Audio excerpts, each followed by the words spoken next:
Here is the content overview of our video. We start with DNA replication, followed by transcription and then translation. Just a quick recap, DNA replication is the process by which a cell makes an exact copy of its DNA using the original strands as templates. And then we have the first step of protein synthesis, which is transcription, in which the DNA code is being transcribed into messenger RNA.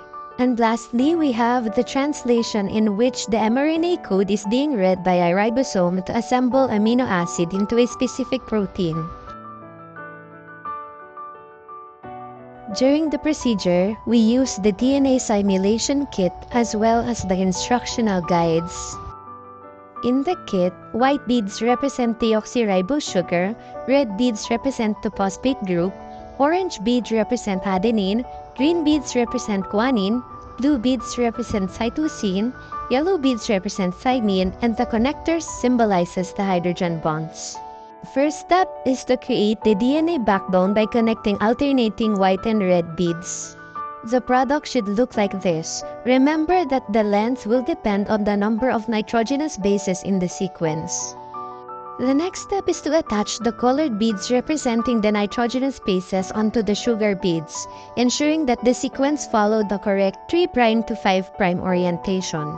Next, build the second backbone for the complementary strand by alternating red and white beads.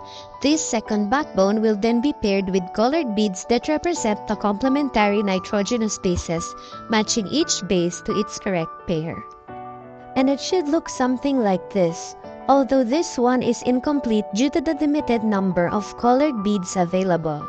The last step in the DNA replication is to add the connectors that represents the hydrogen bonds between each pair of the complementary nitrogenous bases.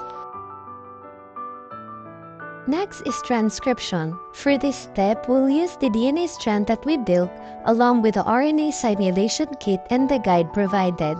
Remember the DNA strand that we built? During this process, the RNA polymerase binds to the DNA's active site and reads the template strand to build a single-stranded mRNA. What we did is we created the backbone of the RNA with pink beads representing ribose sugar and the red beads representing the phosphate group.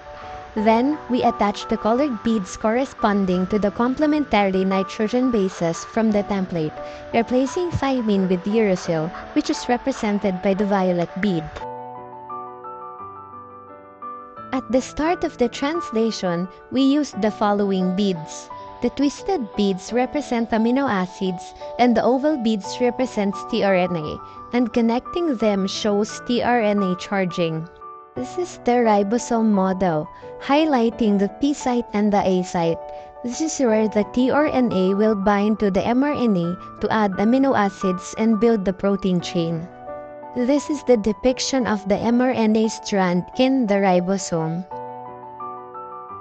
This is the depiction of the tRNA amino acid complex with the start codon binding to the mRNA strand in the P site.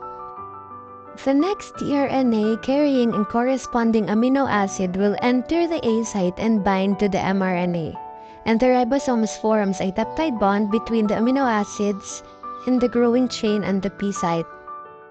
The next process is to transfer amino acids from the P site to the A site to lengthen the incomplete proteins.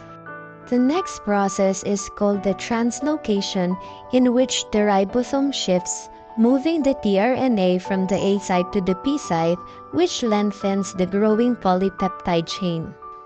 The process of the new tRNA entering the A site, peptide bond formation, and translocation repeats and continues until the ribosome reaches a stop codon, signaling the completion of the polypeptide chain, which is then released.